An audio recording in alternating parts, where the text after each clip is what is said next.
when a legal defense accuses the prosecution of using what they call a diversion tactic, building a wooden army to misdirect attention. It suggests a profound lack of faith in the state's core case. James, you've analyzed closing arguments from the defense in the state of Tennessee versus James Dellinger and Gary Sutton.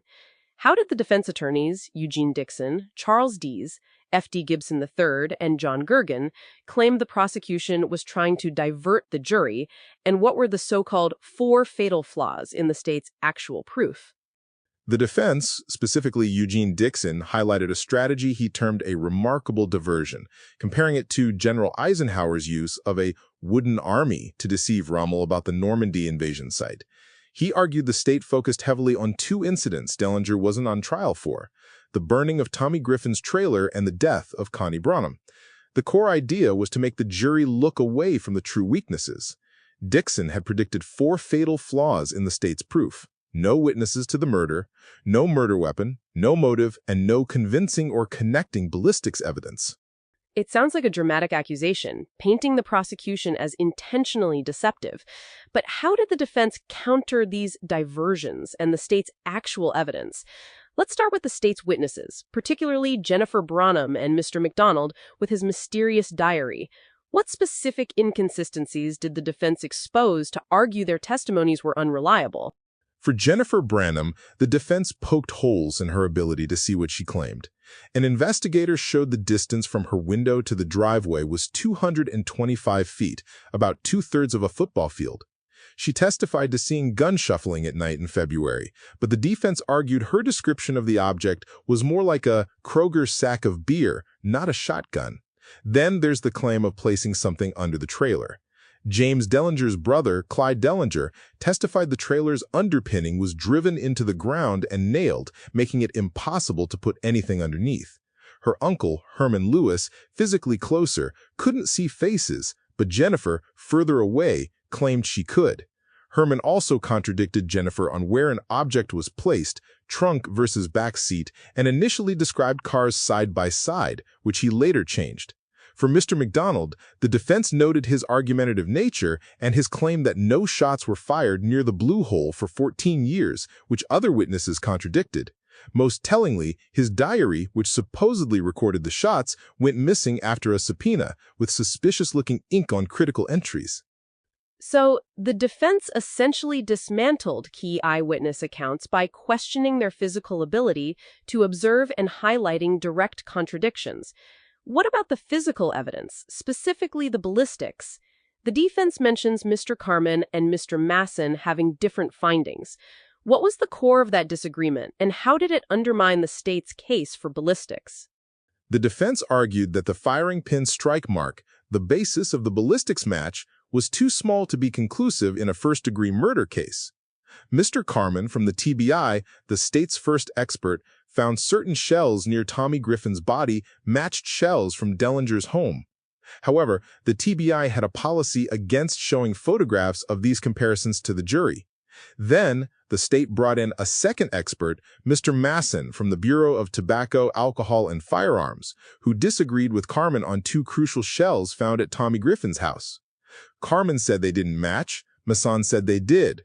Masson himself, when questioned about such a discrepancy between experts, stated, quote, "You've got problems," end quote. This created reasonable doubt about the reliability of the ballistics. Furthermore, Mr. Carman's claim that lead pellets found in Griffin were consistent with double-aught buckshot was challenged. They were also consistent with single-aught, meaning they might not have come from the alleged murder weapon. Defense also pointed out that shells found in Dellinger's yard were so rusted they couldn't be definitively linked, suggesting they were old, and importantly, the specific shotgun confiscated from Dellinger did not match the shells found near Griffin. This leads us directly to the timeline, which seems to be a major point of contention. The defense presented a very detailed counter-timeline that directly conflicts with the state's claims.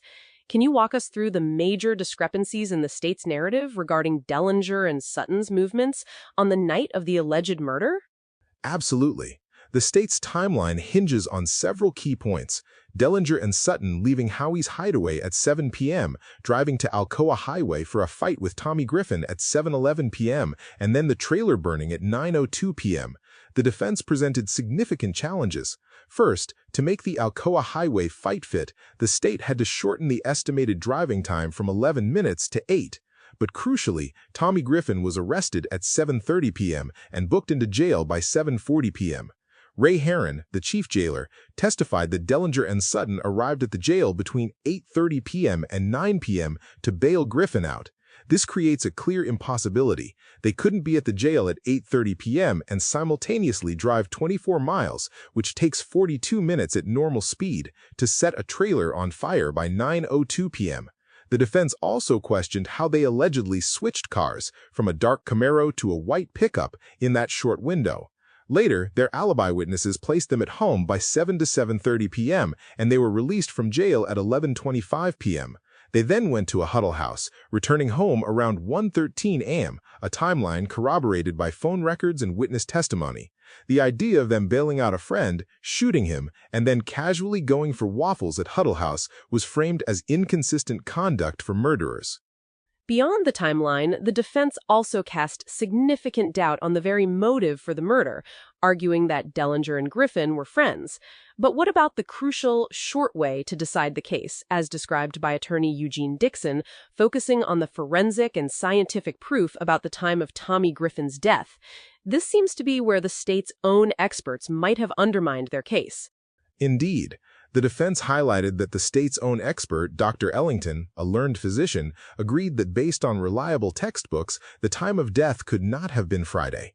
The defense's expert, Dr. Wolf, spent 15 hours on the case and used 7 criteria, not just rigor mortis, to conclude that Tommy Griffin was likely alive on Saturday, possibly even Sunday. He stated a body found on Monday the 24th could not have been killed on Friday the 21st. The defense explicitly stated that if the jury believed this, they could decide the case quickly. They contrasted this with the state's last-minute expert, Dr. Harlan, who was hired the night before, spent only 2 hours, and based his opinion on rigor mortis and tissue slides that were prepared 2 months after Griffin's death, not immediately, as standard forensic practice dictates. This severely weakened Dr. Harlan's credibility, making his opinion not hold water. So the state's key expert on the time of death essentially contradicted their timeline, and their last-minute expert was undermined by the process. Finally, let's address Connie Branham's death, which the defense called a diversion. How did the defense argue against Dellinger and Sutton's involvement in her death, offering an alternative explanation rooted in her personal circumstances? The defense pointed out that for Connie Branham's death, there was no eyewitness, no determined cause of death, and no murder weapon. They emphasized that there was no physical evidence like bullet damage to her body or the car, despite the mention of a powerful .303 rifle. No tire tracks, footprints, or fingerprints linked Dellinger or Sutton to the scene at Clear Fork. Instead, the defense built a counter-narrative focusing on Connie Branham's own struggles. They brought up her history of erratic behavior, including an attack on an officer, a suicide attempt, commitment to Lakeshore Hospital for severe depression, and her mixing multiple prescriptions like Doxepin, Xanax, and Vicodin with heavy drinking. Dr. Wolf testified about the fatal effects of mixing these drugs with alcohol, leading to irrational behavior, amnesia, falling asleep, or even respiratory suppression. This raised the possibility that her death was accidental or self-inflicted, not murder, further creating reasonable doubt about the state's attempts to link her death to Dellinger and Sutton. The defense mounted a comprehensive challenge to the state's case, questioning witness credibility, physical evidence, timelines, and motives, while offering plausible alternative explanations. The consistent theme throughout their arguments was the presence of reasonable doubt. If you found this discussion thought-provoking, share it with someone who appreciates a deep dive into complex legal arguments.